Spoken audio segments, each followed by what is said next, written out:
আল্লাহ রাব্বুল আলামিনের পক্ষ থেকে আমাদেরকে বিভিন্ন বিধান দিয়েছেন। তন্মধ্যে হজ একটি অন্যতম বিধান।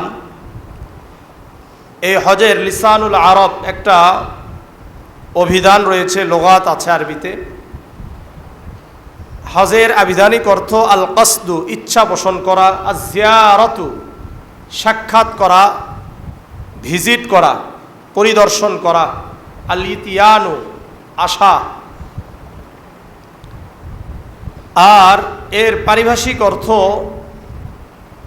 হুয়াল কসদু ইলাল বাইতুল হারাম। হজ মানে হলো বাইতুল হারাম অর্থাৎ মসজিদে হারামের উদ্দেশ্যে সফর করা।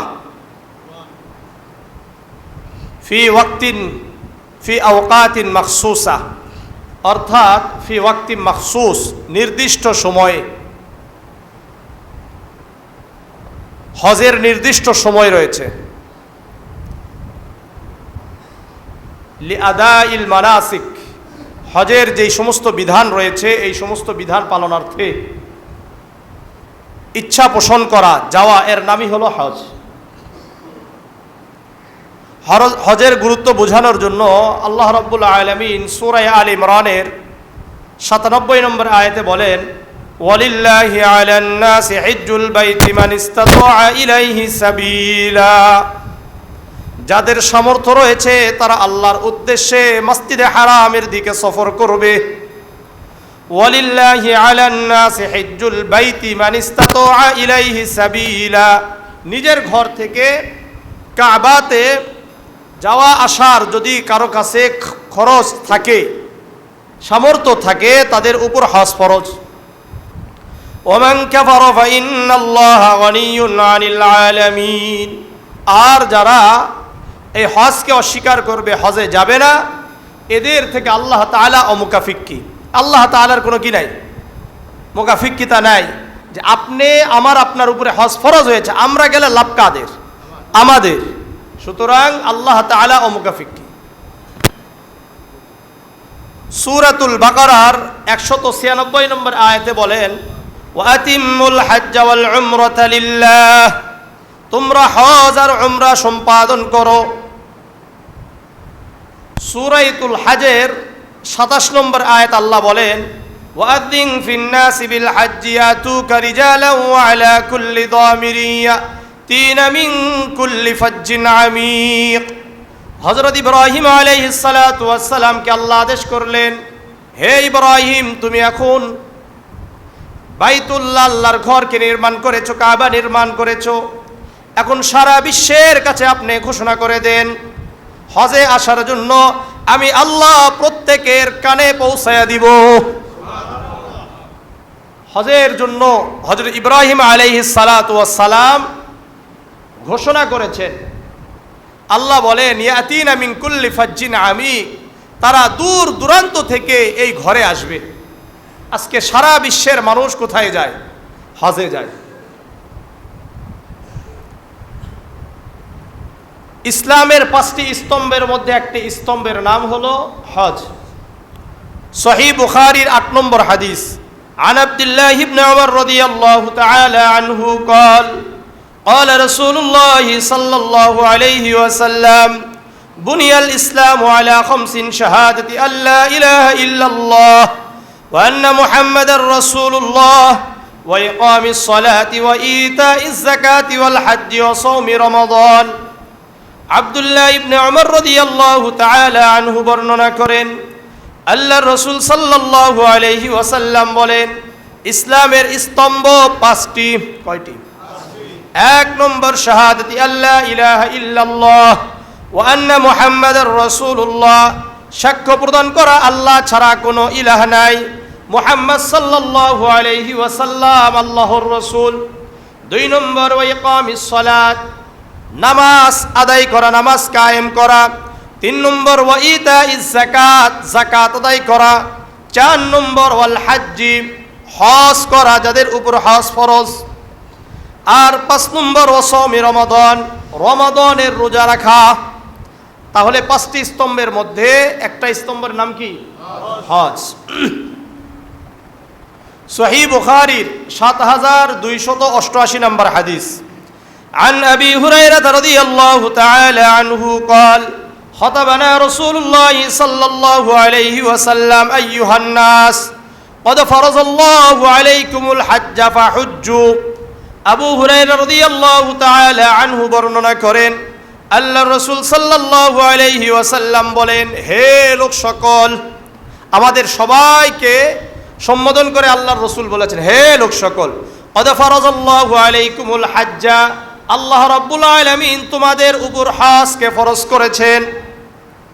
ফাহুজ্জু, তো সুতরাং যাদের উপর আল্লাহ হজ ফরজ করেছেন তারা তোমরা অবশ্যই অবশ্যই হজ সম্পাদন করবে। ফাকালা রাজুলুন আকুল্লা আমিন ইয়া রাসূলুল্লাহ, একজন ব্যক্তি আল্লাহর রাসূলকে বললেন, হে আল্লাহর রাসূল, প্রতি বছর কি প্রত্যেক মানুষের উপর হজ ফরজ? সবার, অর্থাৎ প্রত্যেক যাদের উপর হজ ফরজ প্রতি বছর কি তাদের উপর আবার হজ ফরজ? ফাসাকাতা, আল্লাহর রাসূল চুপ থাকলেন। হাত্তা ক্বালাহা সালাসান, ওই ব্যক্তি তিনবার বললেন, আকুল্লা আমিন ইয়া রাসূলুল্লাহ, হে আল্লাহর রাসূল, প্রতি বছর কি হজ ফরজ? প্রতি বছর কি হজ ফরজ? আল্লাহ রাসূল সাল্লাল্লাহু আলাইহি ওয়াসাল্লাম বললেন, লাউ কুলতু নাআম লা ওয়াজাবাত ওয়া লামাস্তাতা'তুম, তুমি যে আমাকে জিজ্ঞাসা করলা প্রতি বছর কি হজ ফরজ, আমি যদি বলতাম হ্যাঁ, তুমি যে বারবার জিজ্ঞাসা করো, আমি তো এটা কিছু বলি না, আমি শুধুমাত্র বলছি হজ ফরজ, হজ আদায় করে না। তুমি বারবার জিজ্ঞাসা করছো প্রতি বছর কি হজ ফরজ, আমি যদি বলতাম নাম, হ্যাঁ প্রতি বছর হজ ফরজ, তাহলে আল্লাহ তাআলা তোমাদের উপর প্রতি বছর হজকে ফরজ করে দিতেন। ওয়ালা মাস্তাতা'তুম, অথচ তোমরা প্রতি বছর হজ সম্পাদন করতে পারতে না। সুম্মা ক্বালা রাসূলুল্লাহ সাল্লাল্লাহু আলাইহি ওয়াসাল্লাম দারুনি মা তারাকতুম, আল্লাহ রাসূল সাহাবাদেরকে বললেন, হে আমার সাহাবারা, হে আমার উম্মত, আমি যা বলি এটার উপর তোমরাই ক্ষান্ত থাকো। আমি যতটুকু বলেছি অতটুকুর উপরে তোমরা কি থাকো? সন্তুষ্ট থাকো, ক্ষান্ত থাকো, বেশি প্রশ্ন করো না। ফাইন্নামা হালাকা মান কানা ক্বাবলাকুম বিকাসরাতি সুআলিহিম ওয়া ইখতিলাফিহিম আলা আমবিয়াইহিম, তোমাদের পূর্ববর্তী অনেক মানুষ, অনেক জাতি অধিক প্রশ্নের কারণে ধ্বংস হয়েছে। অধিক প্রশ্ন করার কারণে কি হয়েছে? ধ্বংস হয়েছে। ওয়া ইখতিলাফিহিম আলা আমবিয়াইহিম, তাদের নবীদের বিরোধিতার কারণে তারা ধ্বংস হয়ে গেছে। নবী একটা কথা বলছে, তারা উল্টা আরেকটা বলছে, ধ্বংস হয়ে গেছে। নবীদেরকে অধিক পরিমাণে প্রশ্ন করেছে, তারা ধ্বংস হয়ে গেছে। ফাইদা আমারতুকুম বিশাইইন ফাতুহু মিনহু মাস্তাতা'তুম, আল্লাহ রাসূল বললেন, আমি তোমাদেরকে যা আদেশ করি এটা যথাসাধ্য তোমরা পালন করার জন্য চেষ্টা করো। আমি যতটুকু বলি এতটুকু তোমরা পালন করার জন্য চেষ্টা করো। ওয়াইদা নাহাইতুকুম আন শাইইন ফাদাউহু, আর আমি রাসূল তোমাদেরকে যা নিষেধ করি এগুলো থেকে তোমরা বিরত থাকো। তাহলে হজ ফরজ করেছেন কে? আল্লাহ। যার উপর হজ একবার ফরজ হয়, কয়বার হয়? একবার হজ ফরজ হয়। কিন্তু হজ করতে গিয়েছে, হজ ফরজ হজ করতে গিয়েছে, কিন্তু পূর্ণাঙ্গভাবে হজ ফরজ আদায় করতে পারে নাই, তাহলে সে কি করবে? নামাজ যদি নষ্ট হয় তাহলে নামাজ কি করবেন? আবার পড়তে হবে না? তাহলে হজও যদি নষ্ট হয় আবার করতে হবে। এই জন্য হজে যাওয়ার আগে অবশ্যই হজের সব কিছু বিধান ভালো করে জেনে এরপরে যাওয়া, এবং ভালো একজন মুআল্লিমের সাথে যাওয়া, যিনি সব বুঝেন, যার তার সাথে দৌড়াইন না। আমাদের একটা সমস্যা কি জানেন? যেদিকে চাকচিক্যতা বেশি দেখে সেদিকে দৌড়াই। কি দেখে? চাকচিক্যতা বেশি দেখে সেদিকে দৌড়াই, আর কোনো খোঁজ খবর নেই। আল্লাহ বুঝার তৌফিক দান করেন, আল্লাহ বুঝার তৌফিক দান করেন। আল্লাহ বুঝে শুনে সব কাজ করতে হবে, সব কিছু আপনার জীবনের সব কিছু বুঝে শুনে এরপরে কাজ করতে হবে। এদিক সেদিক খেলে দৌড়ানো যাবে না। আল্লাহ বুঝার তৌফিক দান করেন। সুনানে ইবনে মাজার 2886 নম্বর হাদিস। عن عبد الله بن عباس رضي الله تعالى عنه قال أن الأكرع بن حابس سأل النبي صلى الله عليه وسلم يا رسول الله আব্দুল্লাহ ইবনে আব্বাস রাদিয়াল্লাহু তাআলা আনহু বলেন, আকরা ইবনে হাবিস রাদিয়াল্লাহু তাআলা আনহু আল্লাহর রাসূলকে জিজ্ঞাসা করলেন, হে আল্লাহর রাসূল, আল হাজ্জু ফি কুল্লি সানাতিন আও মাররাতান ওয়াহিদা, হে আল্লাহর রাসূল, প্রতি বছর কি হজ ফরজ না একবার জীবনে হজ ফরজ?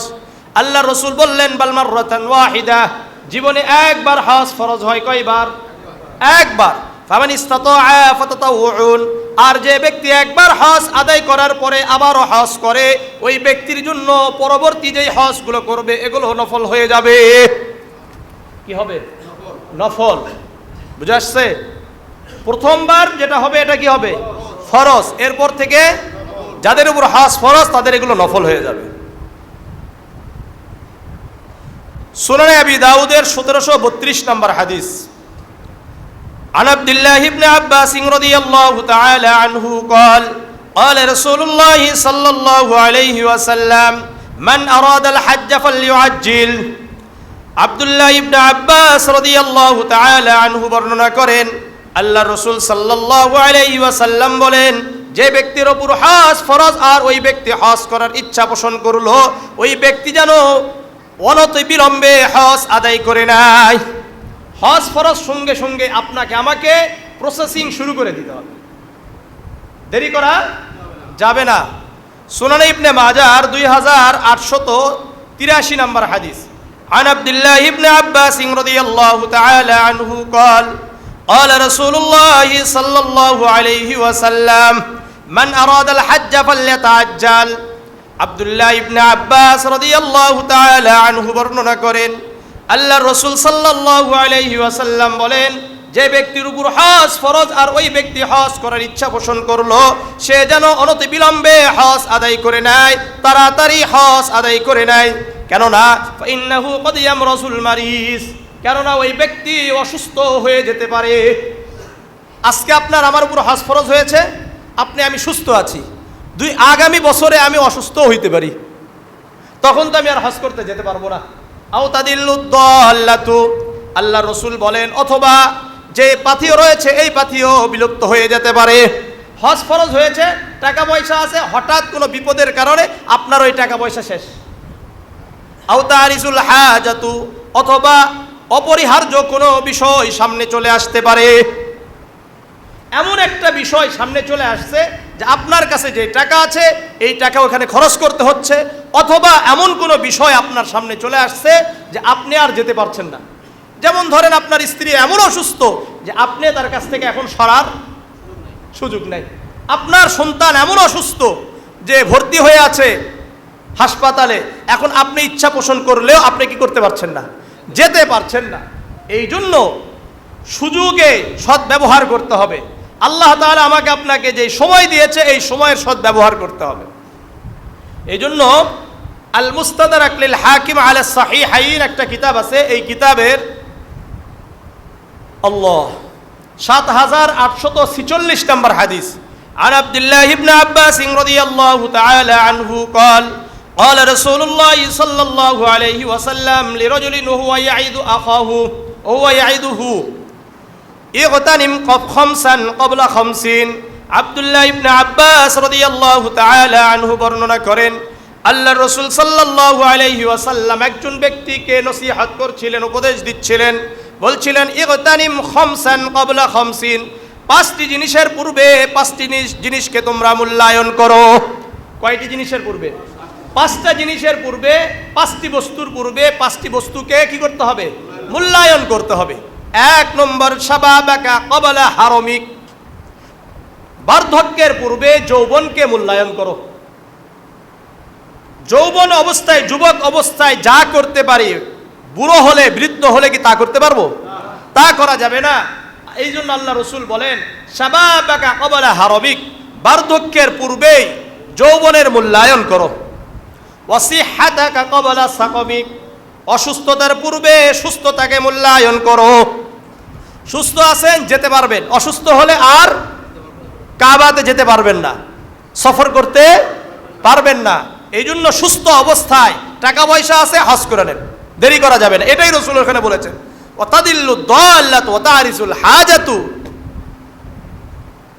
ফাইন্নাহু ক্বাদ ইয়ামরাসুল মারিজ, অসুস্থ হয়ে যেতে পারেন, সম্পদ বিলুপ্ত হয়ে যেতে পারে, অথবা এমন কোনো প্রয়োজন সামনে আসছে যে কারণে আপনি যেতে পারছেন না। এই জন্য রসুল বলেন শাবাবাকা ক্বাবলা হারমিক, বার্ধক্যের পূর্বে যৌবনের মূল্যায়ন করো। ওয়াসিহাতাকা ক্বাবলা সাকমিক, অসুস্থতার পূর্বে সুস্থতাকে মূল্যায়ন করো। ওয়াগিনাআকা ক্বাবলা ফাকরিক, দরিদ্র হওয়ার পূর্বে আপনি যে ধনী আছেন, টাকা পয়সা আছে, সম্পদ আছে, এটার মূল্যায়ন করতে হবে। 2 দিন পরে নাও থাকতে পারে।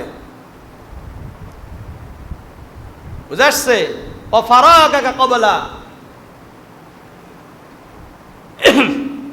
শুগলিক, ওয়াফারাগাকা ক্বাবলা শুগলিক, আর ব্যস্ততার পূর্বেই অবসর সময়কে মূল্যায়ন করা।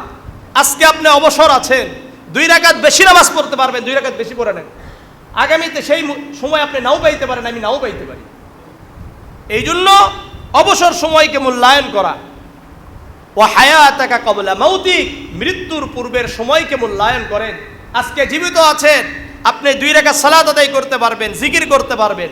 মৃত্যু হয়ে গেলে আমার আপনার আর সালাত পড়ার আদায় করার টাইম সময় থাকবে নাকি? আল্লাহ সময় দিবে? কবরে গিয়ে পড়তে পারবেন? পারবেন না। এই জন্য 5টি জিনিসের পূর্বে 5টি জিনিসকে মূল্যায়ন করা। আমার সাথে একবার বলেন, শাবাবাকা ক্বাবলা হারমিক, বার্ধক্যের পূর্বে যৌবনকে মূল্যায়ন করব। আমরা নিজেরা বলি, বলেন, বার্ধক্যের পূর্বে যৌবনকে মূল্যায়ন করব। ওয়াসিহাতাকা ক্বাবলা সাকমিক, ওর আরবিটা বলা লাগবে না। ওয়াসিহাতাকা ক্বাবলা সাকমিক, অসুস্থতার পূর্বে সুস্থতাকে মূল্যায়ন করব। ওয়াগিনাআকা ক্বাবলা ফাকরিক, আর দরিদ্রতার পূর্বে সম্পদকে মূল্যায়ন করব। ওয়াফারাগাকা ক্বাবলা শুগলিক, ব্যস্ততার পূর্বে অবসর সময়কে মূল্যায়ন করব। ওয়া হায়াতাকা ক্বাবলা মাউতিক, মৃত্যুর পূর্বে জীবনকে মূল্যায়ন করব। আল্লাহ আমাদেরকে বুঝার তৌফিক দান করেন, আল্লাহ বুঝার তৌফিক দান করেন, আল্লাহ বুঝার তৌফিক দান করেন। এরপরে সুনানে দারিমি একটা কিতাব আছে, এই কিতাবের 1726 নম্বর হাদিস। عن أبي أمامة الباهلي رضي الله تعالى عنه قال قال رسول الله صلى الله عليه وسلم من لم يمنعه من الحج حاجة ظاهرة أو سلطان جائر أو مرض حابس। আবু উমামা আল বাহিলি রাদিয়াল্লাহু তাআলা আনহু বর্ণনা করেন, আল্লাহ রাসূল সাল্লাল্লাহু আলাইহি ওয়াসাল্লাম বলেন, কোন ব্যক্তিকে মাল্লাম ইয়ামনাহু মিনাল হাজ্জি হাজাতুন যাহিরাতুন, খুব অধিক প্রয়োজন তাকে হজ করতে বাধা দেয় নাই। আও সুলতানুন জাইরুন, অথবা এমন রাষ্ট্রপ্রধান রয়েছে যে জালেম, আপনাকে আমাকে হজ করতে বাধা দিয়েছে, এমন হয় নাই। আও মারাজুন হাবিসুন, অথবা এমন অসুস্থতা, যে অসুস্থতার কারণে আপনি হজ করতে যেতে পারছেন না। এই 3টা কারণ নাই। 1 নম্বর, এমন কোনো প্রয়োজন নাই যেই প্রয়োজনের কারণে আপনি যেতে পারবেন না, এমন হয় নাই। এমন অবস্থা তৈরি হয় নাই যে আপনাকে রাষ্ট্রপ্রধান হজ করতে বাধা দিচ্ছে, আপনার পাসপোর্ট কেড়ে নিয়েছে। এরকম অনেক সময় হয় না? আমাদের অনেক উলামা ইকরামদের পাসপোর্ট কেড়ে নেওয়া হয়েছিল। যাই হোক, এরকম হয় নাই। অথবা এমন অসুস্থতা আল্লাহ দেয় নাই, যেই অসুস্থতার কারণে আপনার আমার জন্য হজে যাওয়া বাধা ছিল, এমন হয় নাই। ফামাতা, এই 3টা কারণ পাওয়া যায় নাই, কিন্তু মারা গেছে। ওয়ালাম ইয়াহুজ্জা, আর ওই ব্যক্তি হজ করে নাই। আল্লাহর রাসূল বলেন, ফালিয়ামুত ইনশা ইয়াহুদিয়ান আও ইনশা নাসরানিয়ান, আমি তার জিম্মাদারি নিলাম না ওই ব্যক্তি ইহুদি হয়ে মারা যাবে না খ্রিস্টান হয়ে মারা যাবে, বিধর্মী হয়ে মারা যাবে, এর কোনো দায়িত্ব আমার উপরে নাই। একটু চিন্তা করছেন? খুব চিন্তার ব্যাপার। হজ, ইয়াজুজ মাজুজ দুনিয়াতে আসার পরেও হজ হবে। ইয়াজুজ মাজুজ দুনিয়াতে আসার পরেও কি হবে? হজ পালন করা হবে, উমরা পালন করা হবে। কিয়ামত কায়েম, যতক্ষণ পর্যন্ত বাইতুল্লাহর হজ আদায় হবে ততক্ষণ পর্যন্ত কিয়ামত কায়েম হবে না। কিয়ামত যেদিন সংগঠিত হবে সেদিন কি হবে? হজ বন্ধ হবে। সহিহ বুখারীর 1593 নম্বর হাদিস। عن أبي سعيد الخدري رضي الله تعالى عنه قال قال رسول الله صلى الله عليه وسلم লা ইউহাজ্জান্নাল বাইতু ওয়া লা ইউতাবারান্না বা'দা খুরুজি ইয়াজুজ ওয়া মাজুজ। আবু সাঈদ খুদরি রাদিয়াল্লাহু তাআলা আনহু বর্ণনা করেন, আল্লাহর রাসূল সাল্লাল্লাহু আলাইহি ওয়াসাল্লাম বলেন, দুনিয়াতে ইয়াজুজ মাজুজ বের হওয়ার পরেও আল্লাহ তাআলার ঘরের হজ এবং উমরা পালন করা হবে। দুনিয়াতে ইয়াজুজ মাজুজ আসবে, এদের আসার পরেও কি হবে? পুরা দুনিয়াটা বিশৃঙ্খল অবস্থায় চলবে, এরপরেও আল্লাহর ঘরের হজ হবে, এরপরে আল্লাহর ঘরে মানুষ উমরা করবে। এই হাদিসের শেষের দিকে আন শু'বা রাহিমাহুল্লাহ উনি বলেন, আল্লাহর রাসূল বলেন, লা তাকুমুস সাআতু হাত্তা লা ইউহাজ্জাল বাইতু, কিয়ামত ওই সময় পর্যন্ত কায়েম হবে না যতক্ষণ পর্যন্ত হজ চালু থাকবে। অর্থাৎ হজ যতদিন পর্যন্ত চালু থাকবে ততদিন পর্যন্ত কিয়ামত কায়েম হবে না, কিয়ামত পর্যন্ত হজ চলতেই থাকবে। আল্লাহ রাব্বুল আলামিন আমাদের সবাইকে আল্লাহর ঘরে যাওয়ার তৌফিক দান করেন, লাব্বাইক আল্লাহুম্মা লাব্বাইক বলার তৌফিক দান করেন। এটা বলার আগে যেন আল্লাহ তাআলা আমাদেরকে আল্লাহ তাআলার কাছে ডেকে না নেন। এই পর্যন্ত গেল হজের গুরুত্ব। হজের ফজিলত 12টা। কয়টা? আজকে 12টা শোনেন। 1 নম্বর, যারা হজ করবে তাদের পিছনের গুনাহ আল্লাহ মাফ করে দেন। জামিআ তিরমিজির 811 নম্বর হাদিস, عن أبي هريرة رضي الله تعالى عنه قال قال رسول الله صلى الله عليه وسلم من حج فلم يرفث ولم يفسق غفر له ما تقدم من ذنبه। আবু হুরায়রা রাদিয়াল্লাহু তাআলা আনহু বর্ণনা করেন, আল্লাহর রাসূল সাল্লাল্লাহু আলাইহি ওয়াসাল্লাম বলেন, যে ব্যক্তি হজ আদায় করলো আর ওই হজের মধ্যে ইসলামী শরিয়ার বিধান অনুযায়ী করলো, কোনো অশ্লীল কথা বলল না, বেহুদা কথা বলল না, গালিগালাজ করলো না। আমাদের এরকম অনেক হাজি সাহেবরা আছেন, ওখানে গিয়েও অনেক সুন্দর সুন্দর গালি দেয়, এরকম শুনছেন কিনা? আমি উমরায় গিয়ে শুনছি, এখন হজে তো যাই নাই, আল্লাহ তাআলা আমাকে নিয়ে যাক। কিন্তু অনেক সময় দেখা যায় এ হারাম বাধা অবস্থায় একে অপরকে গালি দিচ্ছে, বিশেষ করে তো এজেন্সিকে যে পরিমাণ গালি দেয়, হজ তো কোন জায়গায় যাবে আল্লাহ জানে। তো রাসূল বলেন, যে ব্যক্তি ফালাম ইয়ারফুস ওয়ালাম ইয়াফসুক, অশ্লীল কথা বলল না, গালিগালাজ করলো না, বেহুদা গল্প করলো না, গুফির লাহু মা তাকাদ্দামা মিন যামবি, ওই ব্যক্তির পিছনের গুনাহ আল্লাহ মাফ করে দিবেন।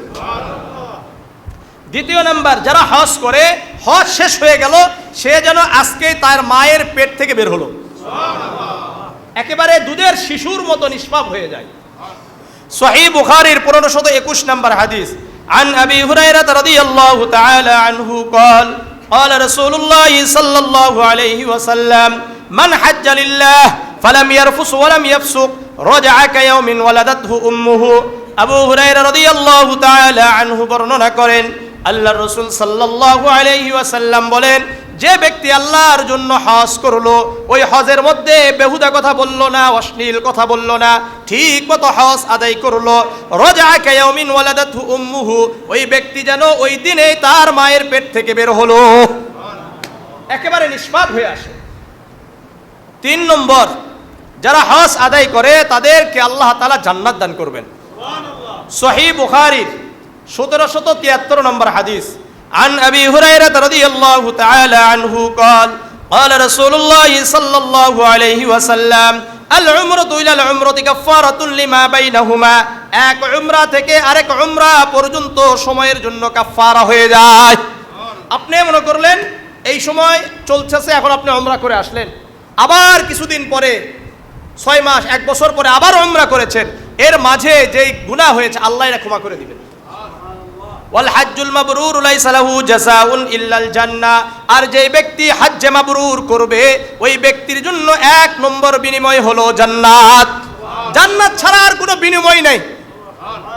কিন্তু হজ্জে মাবরুর হতে হবে। হজ্জে মাবরুর মানে কবুল হজ, যে হজের মধ্যে কোনো বেহুদা কথা চলবে না, অশ্লীল বাক্য চলবে না। আল্লাহ বুঝার তৌফিক দান করেন। হজ হলো উত্তম আমল। সহিহ বুখারীর 26 নম্বর হাদিস, عن أبي هريرة رضي الله تعالى عنه قال أن رسول الله صلى الله عليه وسلم سئل أي العمل أفضل। আবু হুরায়রা রাদিয়াল্লাহু তাআলা আনহু বর্ণনা করেন, আল্লাহর রাসূলকে জিজ্ঞাসা করা হলো, ইয়া রাসূলুল্লাহ, ইয়া হাবিবাল্লাহ, উত্তম আমল কোনটি? আল্লাহর রাসূল বললেন, ঈমানু বিল্লাহি ওয়া রাসূলিহি, উত্তম আমল হলো আল্লাহর উপর ঈমান আনা, রাসূলের উপর ঈমান আনা। ইলা মাযা, এরপর আবার জিজ্ঞাসা করা হলো, ইয়া রাসূলুল্লাহ, ইয়া হাবিবাল্লাহ, উত্তম আমল কোনটি? আল্লাহর রাসূল বললেন, আল জিহাদু ফি সাবিলিল্লাহ, আল্লাহর রাস্তায় জিহাদ করা। আবার জিজ্ঞাসা করা হলো, মাদা, এরপরে কোনটি উত্তম আমল? আল্লাহর রাসূল বললেন, হাজ্জুন মাবরুর, মাকবুল হজ। কি হজ? মাকবুল হজ, কবুল হজ। 5 নম্বর, যারা হজ যাত্রী এরা হলো আল্লাহর প্রতিনিধি। কার প্রতিনিধি? আল্লাহর প্রতিনিধি। সুনানে নাসাঈর 2625 নম্বর হাদিস, عن أبي هريرة رضي الله تعالى عنه قال قال رسول الله صلى الله عليه وسلم وفد الله عز وجل ثلاثة। আবু হুরায়রা রাদিয়াল্লাহু তাআলা আনহু বর্ণনা করেন, আল্লাহর রাসূল সাল্লাল্লাহু আলাইহি ওয়াসাল্লাম বলেন, 3 জন ব্যক্তি আল্লাহর প্রতিনিধি। কয়জন ব্যক্তি?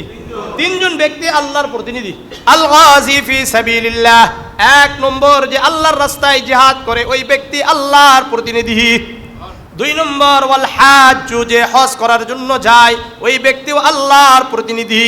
3 নম্বর, ওয়াল মুতামিরু, যে উমরা করার জন্য যায় ওই ব্যক্তিও আল্লাহর প্রতিনিধি।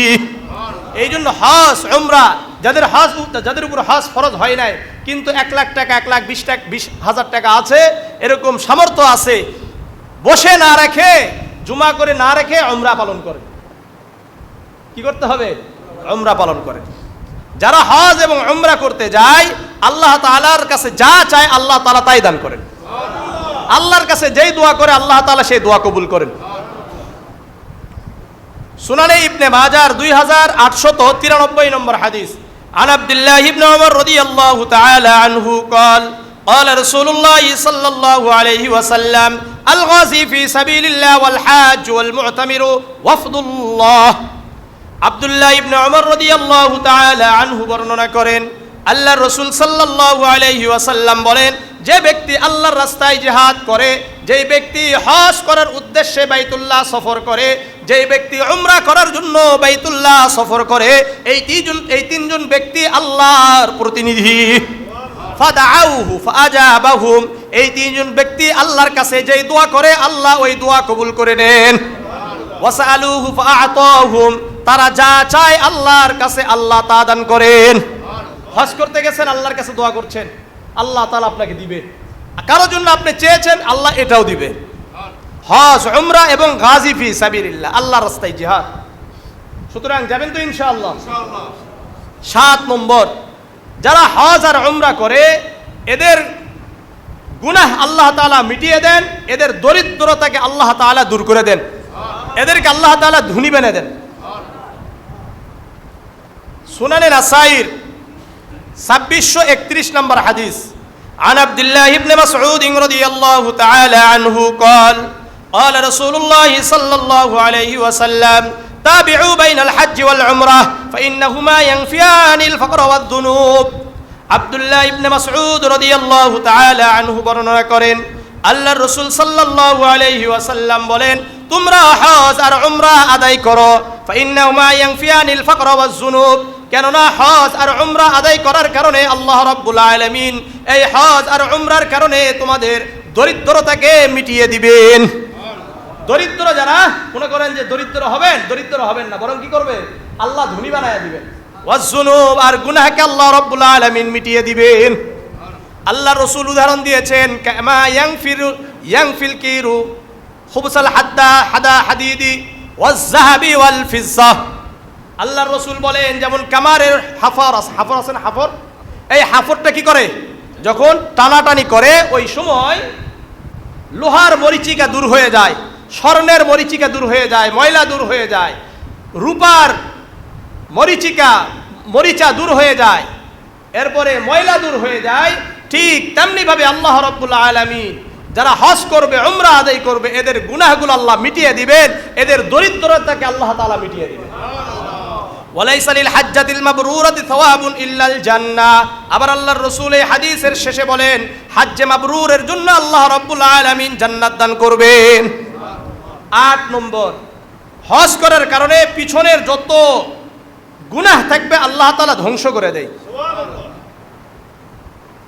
সহিহ মুসলিমের 121 নম্বর হাদিস, আন আমর ইবনে আল-আস রাদিয়াল্লাহু তাআলা আনহু قال আমর ইবনে আল-আস রাদিয়াল্লাহু তাআলা আনহু বর্ণনা করেন আতাইতুন নবিয়্য সাল্লাল্লাহু আলাইহি ওয়াসাল্লাম, আমি আল্লাহর রাসূলের কাছে আসলাম, এসে বললাম ইয়া রাসূলুল্লাহ উবসুত ইয়ামিনাক, আপনার ডান হাতটা একটু দেন তো। কি বলছে? আপনার ডান হাত একটু প্রসারিত করেন। ফালিবাইআকা, আমি বায়আত গ্রহণ করব। কি করবে? বায়আত গ্রহণ করবে। কিসে? আল্লাহ রসুলের হাত দিয়ে আল্লাহ রসুলের হাত দিয়ে কি করবে? বায়আত গ্রহণ করবে। মানে বায়আত মানে আমি আর গুনাহ করব না, প্রতিশ্রুতি দেওয়া, এর নাম হলো বায়আত। এর নাম কি? বায়আত গ্রহণ করা। এটা আপনি যে কোনো ভালো একজন আলেমের কাছেই করতে পারেন। এর জন্য নির্দিষ্ট ব্যক্তির কাছে যাওয়া, এগুলোর কোনো সুরত নেই। নির্দিষ্ট ব্যক্তি কোথায় থেকে পেয়েছে? নির্দিষ্ট ব্যক্তি নয়, যে কোনো ভালো একজন আলেমের সাথে সংস্পর্শ করে যদি আপনি করেন তাহলে হয়ে যাবে।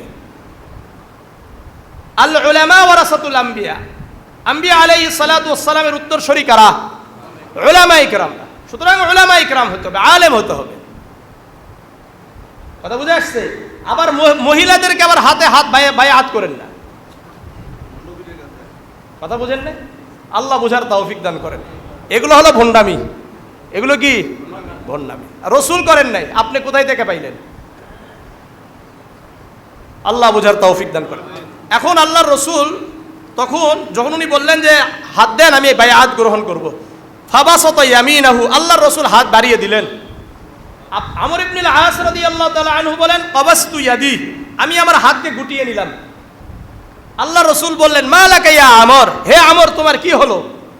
তুমি আমাকে হাত দিতে বললা, হাত দিলাম, এখন তুমি তোমার হাতকে গুটিয়ে নিলা। তখন আমর ইবনে আল-আস রাদিয়াল্লাহু তাআলা আনহু বলেন আরাদতু আন আশতারিত, হে আল্লাহর রসুল আমি কিছু শর্ত করতে চাই। আমি যে আপনার হাতে বায়আত গ্রহণ করব, এই বায়আত গ্রহণ করার আগে আমার কিছু কি আছে? শর্ত আছে। আল্লাহর রসুল বললেন তাশতারিতু মাজা, হে আমর কি শর্ত তোমার? তখন উনি বললেন আইয়ুগফারলি, আমি আপনার হাতে বায়আত গ্রহণ করব এই শর্তে যে আল্লাহ আমাকে ক্ষমা করে দিতে হবে। আল্লাহ যদি আমাকে ক্ষমা করে দেন তাহলে বায়আত গ্রহণ করব।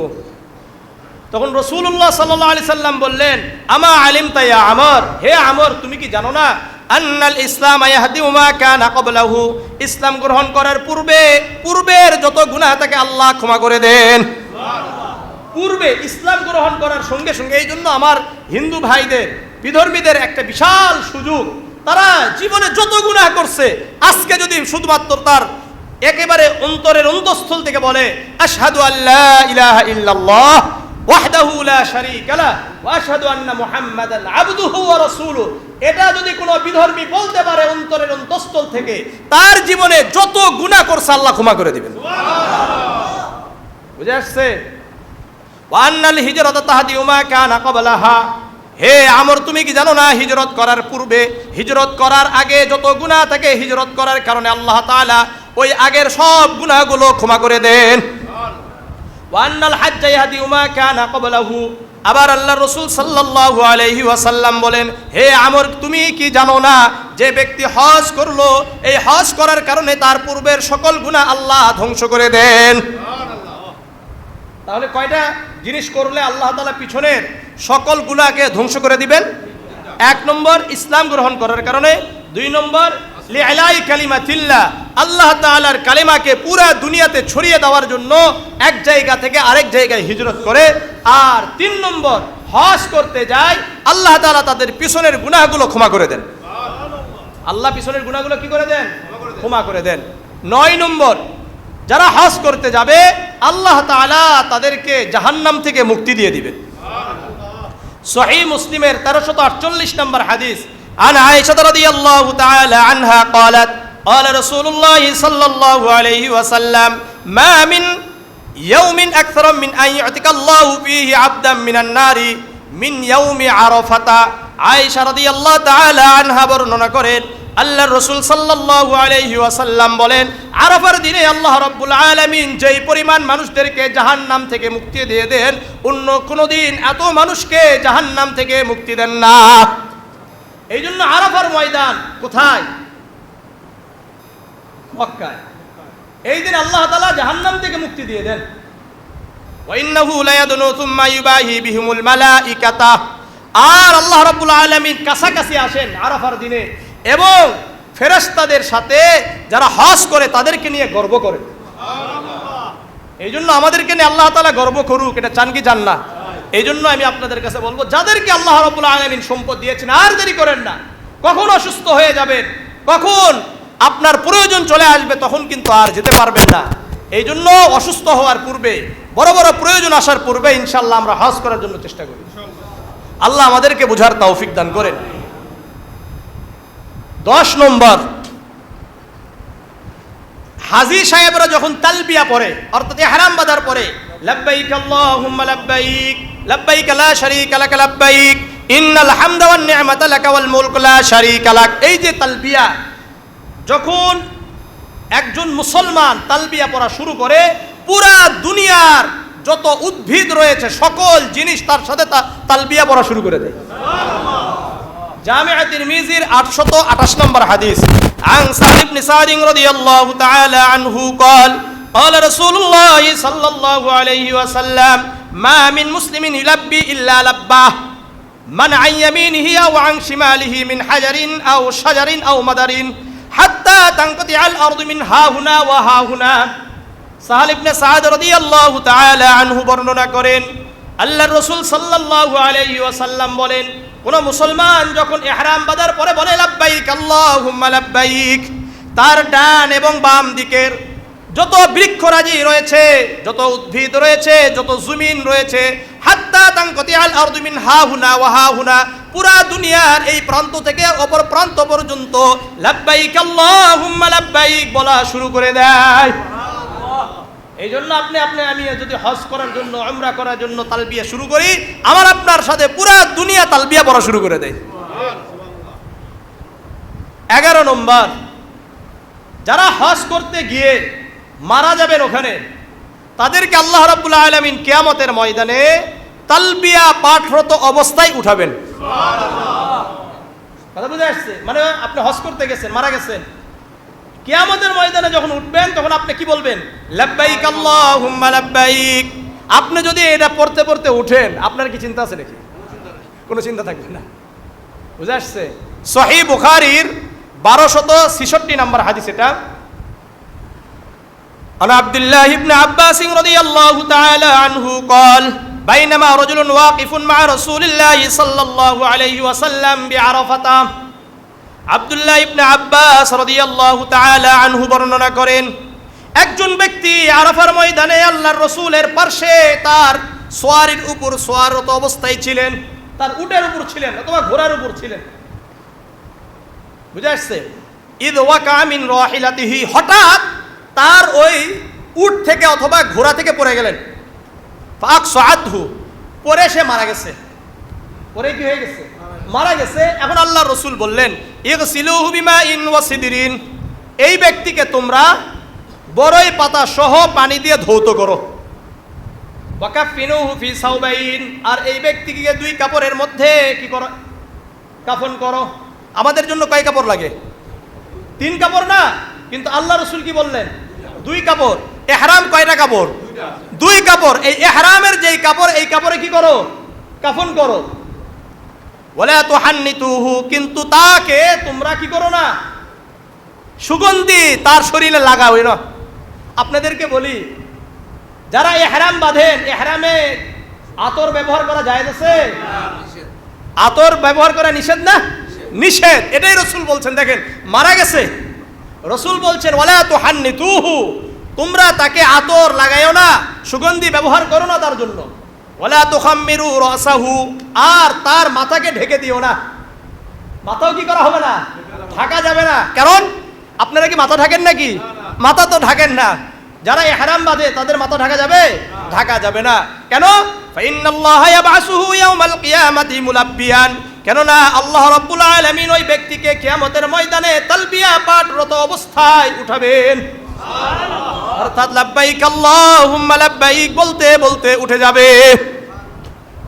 এই জন্য যদি মারা যান তাহলে তো কিয়ামতের ময়দানে আপনি ইহরামরত অবস্থায় লাব্বাইক আল্লাহুম্মা লাব্বাইক বলতে বলতে উঠবেন। আল্লাহ আমাদের সবাইকে কবুল করেন। নারীদের জন্য উত্তম জিহাদ হলো হজ করা। 12 নম্বর সহিহ বুখারী,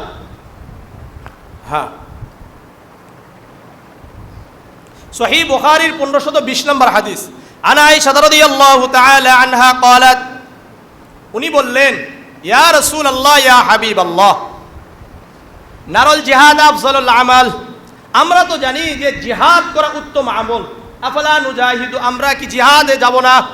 আয়েশা রাদিয়াল্লাহু তাআলা আনহা রাসূলুল্লাহ কি বলছেন? জিহাদ তো উত্তম আমল, সুতরাং আমরা জিহাদ করতে চাই, জিহাদে যেতে চাই।